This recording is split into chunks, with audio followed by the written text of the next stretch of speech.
Shalom. I want to give all the praise, all the glory, all the honor unto Yahweh, Ba'ashem, Yahushai, Ba'ashem, Kodash, double honors. Goes out to the elder apostles of Great Millstone for teaching me the truth. Also, I want to acknowledge all the Akim who are pushing the truth with sincerity throughout the four corners of the earth. And shalom to the elect of Israel. I'm going to be in Psalm 40, starting at the top. It says, to the chief musician, a psalm of David. I waited patiently for Yahweh, and he inclined unto me and heard my cry. All right, so that's the men in this truth, right? We can relate to that. You know, we weren't even waiting patiently really in the beginning because we didn't know.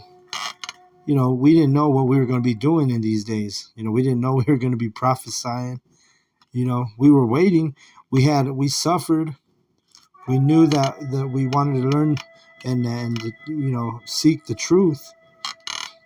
And then Yahweh Ba'ashem Yahushai, you know, basically gathered us through the Spirit, right? It says here in verse 2, he brought me up also out of an horrible pit, out of the miry clay, and set my feet upon a rock and established my goings. Right, so there's no free will. Yahweh Ba'ashem Yahushai, Yahweh established our goings, meaning he dictates our steps. All right, so it was always his plan, you know. Whoever his prophets were, whoever his teachers were, we were always his prophets. We were always his teachers. Right?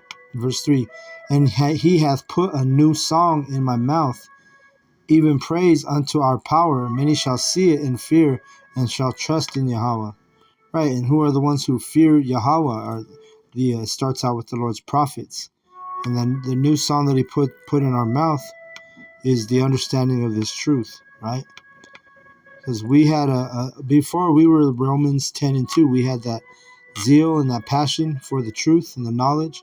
For the truth, but it wasn't according to knowledge. And now that he's put this new song in our mouth, well, let me read this, Revelation 14 and 3. It's talking about the prophets. And they sung as it were a new song before the throne and before the four beasts and the elders, and no man could learn that song but the 144,000 which were redeemed from the earth. So the Lord's prophets, his servants, the prophets, are the ones who learn the song, right? And that's what when we learn this song, and you know, it's not to say, you know, we're not continually learning, because this truth is likened unto flowing living water, right? So it's constant, continual edification and learning and remembrance and reminding, you know, reviewing, and so on and so forth. So it's always living waters. It never stops. But not to say that we don't have understanding of the 100% doctrine, right? Starting out with our elders of GMS. Psalm 40 and 4. Blessed is the man that maketh Yahweh his trust, and respecteth not the proud, nor such as turn aside to lies. Right, so we trust in Yahweh Ba'ashem Yahushai.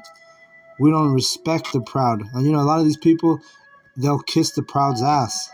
Right, if there's somebody's prideful and in a position of power, a seat of power, people will kiss their ass. But the men of Yahweh Ba'ashem Yahushai, we're not wired that way, right?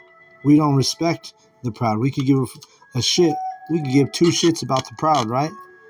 We're putting our trust in Yahweh. And then, you know, we don't turn aside the lies. A lot of people will sell out, you know. Verse 5. Many, O Yahweh, my power, are thy wonderful works which thou hast done, and thy thoughts which are to us word. They cannot be reckoned up in order unto thee. If I would declare and speak of them, they are more than can be numbered. Right. Yeah, the wonderful works of Yahweh Ba'ashem Yahushai, I mean, it's innumerable. And really, not all the miracles and all the special wonderful works or the special events the Yahweh Bashem Yahushai, performed. They're not all documented, but we have a sufficient amount of, what is written is good, is sufficient for our salvation. Let me see.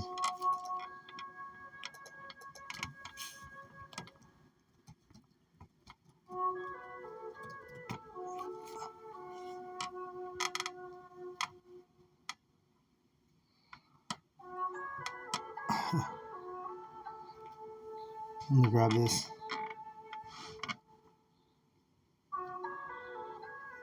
In John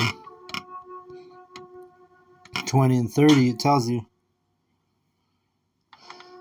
It says, and many other signs truly did Yahushua in the presence of his disciples, which are not written in this book. See, and this is what I was just saying. And honestly, I really, now that I read it, I do remember this scripture. But, I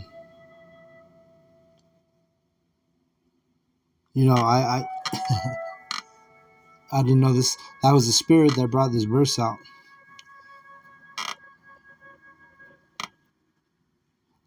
So let's read it again. Verse 30, and many other signs truly did Yahushua in the presence of his disciples, which are not written in this book. But these are written that ye might believe that Yahushua is the Hamashiach, the Son of the Most High, and that believing ye might have life through his name. Right, so again, the name, you gotta know the true names. Yahweh, Ba'ashem, Yahushua are the true names. Psalm 40 and 6. Sacrifice and offering thou didst not desire, mine ears hast thou opened. Burnt offering and sin offering hast thou not required. Then said I, lo, I come in the volume in the book of the book. It is written of me. Right, and this is whether it's talking about King David or Yahushua, both can be said that they both come in the volume of the book. But Yahushua, we know he comes in the volume of the book, right? And it goes into reincarnation and also goes into prophecy, because you had the prophets in the Old Testament, namely, I think off the top of my head, Isaiah 53 prophesies of Yahushua. And then King David, he was in the Old Testament. King David, he was Moses and King David, same soul, same spirit. Peter, that was King David. All right, and those are those are the three I can remember that were all the same spirit of King David. You had Moses, King David, and Peter, for certain, were all the same spirit. Those were all the same. Just as you had Adam, as in Adam and Eve, you had Adam, Melchizedek, Isaac, Solomon, King Solomon, Yahushua. Those are all the same spirit, also the same person. Well, the different people, but the same soul through the reincarnation, the regeneration, if you're able to receive, right? Not everyone can receive those teachings. Verse 8, I delight to do thy will, O my power, the Most High. Yeah, thy law is within my heart, is within my mind. Right, so if we're in this truth, we should delight in to do the Lord's will. Going out to the camps, doing the lessons, this is a delightful thing for us, right? If you look at this as a burden, I mean, it is a burden, but if you look at it as something holding you down, dragging you down, or you don't want to do the work, you're in the wrong spirit, especially in the times we're coming into. You see, we're coming into some chaotic times. Verse 9, I have preached righteousness in the great congregation. Lo, I have not refrained my lips, O Yahweh, thou knowest. And you know what? Yahweh knows who's preaching righteousness and who's preaching deceit, or who's preaching lies. Starting out with, right, we're reading about King David. Hey, the Lord's servants, the prophets, we're out here introducing our people to Yahweh Bashem Yahushai. We're not sitting here pushing the white Jesus doctrine. We're not pushing pagan Christianity. We're pushing righteousness in the great congregation, and the great congregation is the house of Israel, and namely the 1/3. All right, the 1/3 of Israel, who is the elect, who actually is going to believe the report. Right, verse 10. I have not hid thy righteousness within my heart, my mind. I have declared thy faithfulness and thy salvation, and that's what we're doing.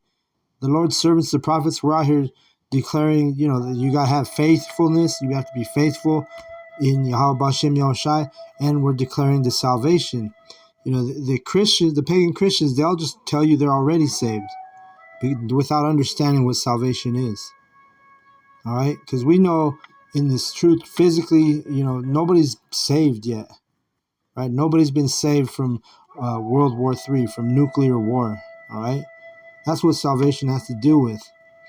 Has to deal with when missiles are brought upon Babylon, America. Are you going to go up in a chariot? That's what salvation is, right? As it tells you in through the Spirit, Wisdom of Solomon 5:2, it says, talking about salvation, when they see it, they shall be troubled with terrible fear, and shall be amazed at the strangeness of his salvation, so far beyond all that they looked for. Right? Because they don't understand the salvation. Our salvation is going to be strange to the 2/3 in the heathen. Because why? Because they don't understand it. They haven't been, and even if they are taught it, they don't believe it, right? Because they hang on to the lies that they've been taught, So the strangeness of our salvation is literally going to be strange, because it's going to be strange to them for us to go up into what you would call a UFO, a chariot of Yahweh Bashem Yahushai during, right before the destruction. You see? And it's not what they're looking for. They're not looking to see so-called blacks, Latinos, and Native Americans go up in a chariot, while missiles are being shot at Babylon, America. All right? And then, we know that the majority of the salvation is going to take place in Babylon, but we know it's not limited to Babylon, because you're going to have prophets all over the planet Earth who are going to be abducted, if you will, you see. But the majority of the abduction of the salvation, because an abduction is salvation, whether you're able to receive that or not. That's when you can say you're saved, is when you're on the chariot. Then we can sit there and tell each other that we're saved. Right now, physically, nobody's saved. So what the hell are these Christians talking about? See, what are they saved from? We go into this a lot. All right, Psalm 40 and 11.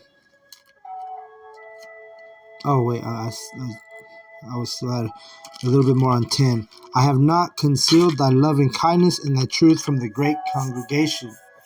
Yeah, so we're not holding back the truth, even though you look at us like we have three heads. When we tell you that we're going to go up in what you call a UFO, or now they call them UAPs, unidentified aerial phenomenon, UAP. So they call them UFOs or UAPs. You look at us like we have three heads when we tell you that that's our salvation, right? But we're not concealing the truth, no matter how weird you think we are for what it actually is. All right. 11. Withhold not thou thy tender mercies from me, O Yahweh. Let thy loving kindness and the truth continually preserve me. And yeah, this truth preserves us, man. The truth preserves us, both spiritually, physically, mentally. This is preserving his men, his elect.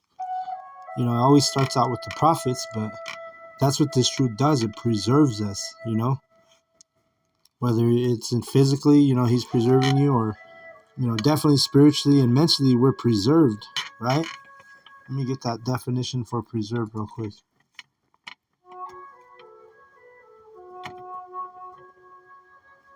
Preserved definition.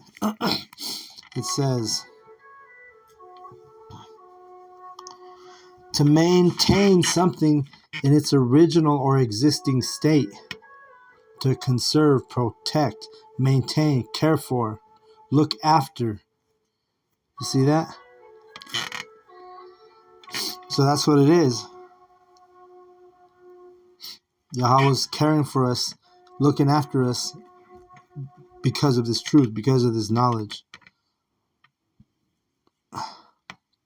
Verse 12, for innumerable evils have compassed me about, mine iniquities have taken hold upon me, so that I am not able to look up. They are more than the hairs of mine head, therefore my heart faileth me. Right, so the innumerable evils, this evil goes to bad time. You know, we go through the fire. Even being the servants, the prophets, we still go through the fire. Some of us go through even more fire because of who we are, right? Or who we believe we are, right? But, you know, we've got that preservation. We've got that rock, like David said in the beginning of this chapter.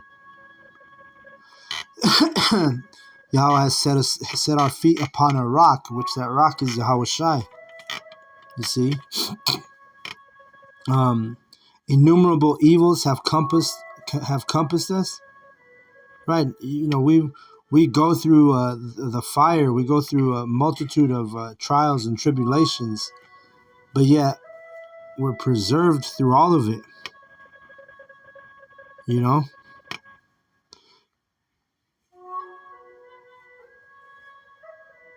Verse 13, be pleased, O Yahweh, to deliver me, O Yahweh, make haste to help me. So King David's like, just, you know, be pleased to save me. Be pleased to help me out, you know, praying, begging, making a supplication to Yahweh Bashem Yahushai. 14, let them be ashamed and confounded together that seek after my soul to destroy it. Let them be driven backward and put to shame that wish me evil. And that's the same sentiment we have, man.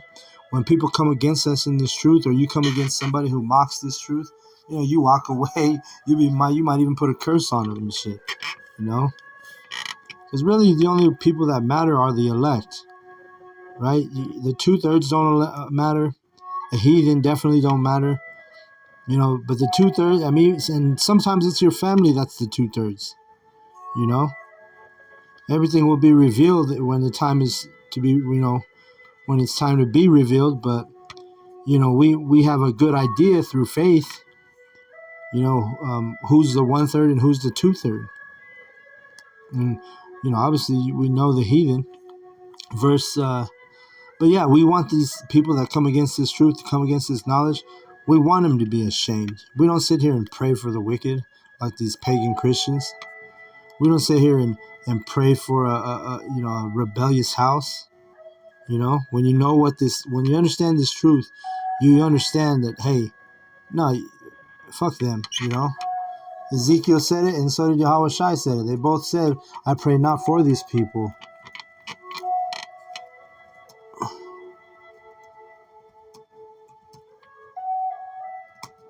Let me see. Maybe I said Ezekiel, it was Jeremiah. Let me grab that real quick. Jeremiah. I wouldn't be surprised if Ezekiel also said it, though. Because I thought it was Ezekiel, but let's see, Jeremiah 7:16. It says,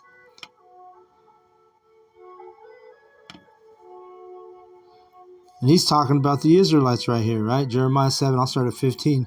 And I will cast you out of my sight, as I have cast out all your brethren, even the whole seed of Ephraim. And Ephraim are that's the northern kingdom, which specifically Ephraim is the so-called Puerto Ricans. Verse 16, therefore pray not thou for this people, neither lift up cry nor prayer for them, neither make intercession to me, for I will not hear thee. See? So the prophet Jeremiah is like, hey, don't pray for these people. Like, fuck the 2/3. They gone mad. they gone crazy in their mind, right? And then who else said it? Let's get it. Yahweh Shai said it. I think it's John 17, maybe.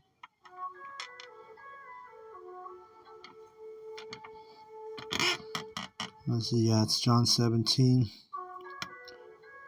9. He says, this is Yahweh Shai speaking in the red letter, and he's talking about the them are the men, are his men, the servants, the prophets that Yahweh gave Yahweh Shai. Verse 17, I'm sorry, John 17, 9. I pray for them, I pray not for the world, and it's talking about the world of Israel again, but for them which thou hast given me, for they are thine. And all mine are thine, and thine are mine, and I am glorified in them. See, Yahweh Bashem Yahshai is glorified in the ones that Yahweh Shai has prayed for, which are his servants, the prophets, or which are the elect. The 2/3 are not glorifying Yahweh Bashem Yahshai. They're not doing they're in the wrong mindset. So why should we pray for these people? That's why Jeremiah said, I pray not for these people. I don't lift up prayer for them. And whenever you see a pagan Christian telling somebody, well, I'm going to pray for that person, well, they don't know the Bible, because I just read 2 verses saying that, hey, you don't pray for the wicked. You don't pray for the 2/3.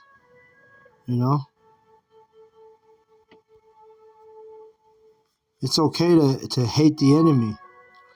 Doesn't mean you got to go out there and kill the enemy or smite the enemy, but you don't give 2 shits about the enemy, and it's okay to feel that way. There's a lot of these people who are softened up or brainwashed by this pagan ideology of Christianity, modern Christianity. They think, yeah, the sentiment sounds nice, it sounds right, but when it comes to truth and knowledge, it's not right. Like, why would you pray for someone who wasn't he? Like, let's say you teach an Israelite the names Yahweh Bashem Yahshai, but yet they still want to call on Jesus, and they want to call him God. And you've told them, maybe more than once, hey, the true names are Yahweh Bashem Yahshai, and they don't want to receive that. Well, then move on from that person. Fuck them. Shake off the dust off your feet as a testimony against them. Don't sit here and hope that they're going to get it, or pray that they're going to be converted, right? Even Yahweh Shai said that to shake the dust off. He said in a few places. I know it's in Luke. I know it's in Matthew. Let me see. We'll get it in Matthew real quick.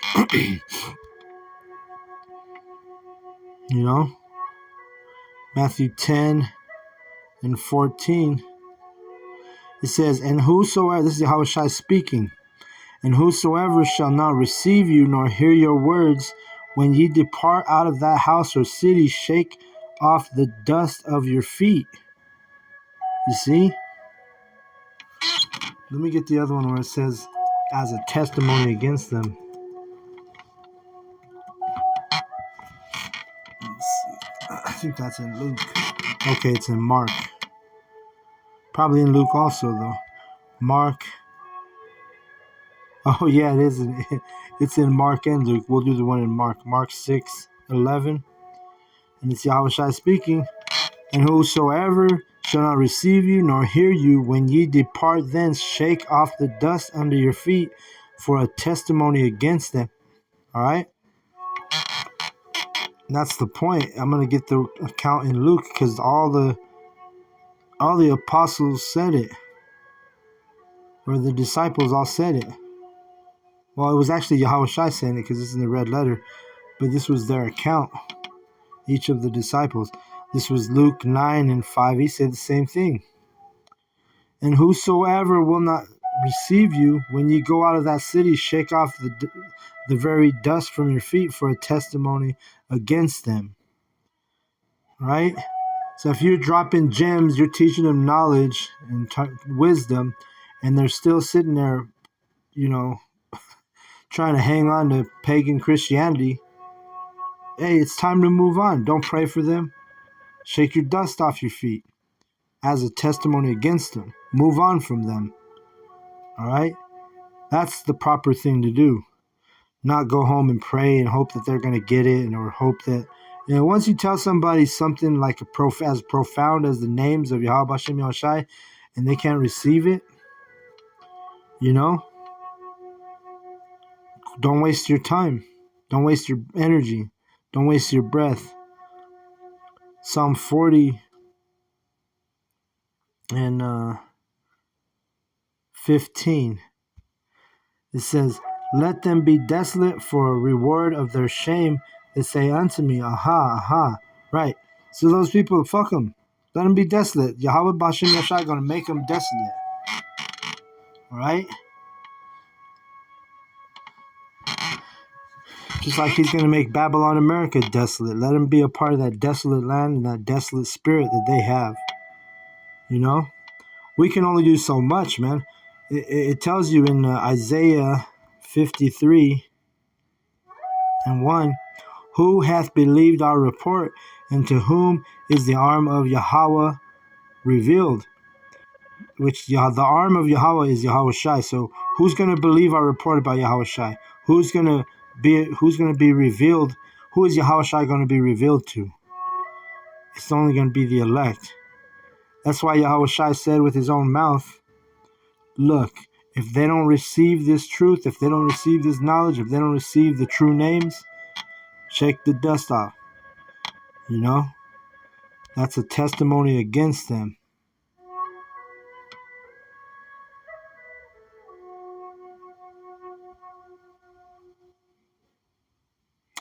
Psalm 40 and 16. "Let all those that seek thee rejoice and be glad in thee. Let such as love thy salvation say continually, the Lord be magnified." Right, and only the elect are gonna understand salvation, are gonna believe the report. That's who's gonna rejoice in this truth and this knowledge, right? Because these people that are rejecting the names are the same people that are rejecting the knowledge. They don't even understand what salvation is. Those are the same people that reject the names, right? Those are the ones you just want to shake the dust off and move on. All right, and it's a testimony against them according to the scripture. All right, it's not time to sit here and pray for them. No, we're in the last days. All right, we're not in the beginning of the time. If you had a lot of time to do something, you would sit there and waste time. But right now, we ain't got time to waste. You see, don't waste your time on the 2/3. Don't waste your time on the heathen. Focus on the elect. You see. Verse 17. "But I am poor and needy, yet Yahweh thinketh upon me. Thou art my help and my deliverer. Make no tarrying, O my power." Yahweh, the Most High. Right, so we're the poor, we're the needy, the elect. The elect is the poor, because they're poor in the spirit, but it's our job to teach them. It's our job to show them the transgressions, their transgressions. It's our job to bring them to life. Yahweh uses his prophets, his servants, the prophets, to bring the elect to life, to draw the truth out of them, and to bring a remembrance of the truth to them. You see? So I'm going to go ahead and close out on that. That was the last verse in that chapter. So I hope the lesson was edifying. I want to give all the praise, all the glory, all the honor unto Yahweh, Bahashem, Yahushai, Bahashem, Rekakodash. Double honors goes out to the other apostles of Great Millstone for teaching me the truth. Also, when I acknowledge all the Akyam who are pushing this truth with sincerity throughout the four corners of the earth. And shalom to the elect.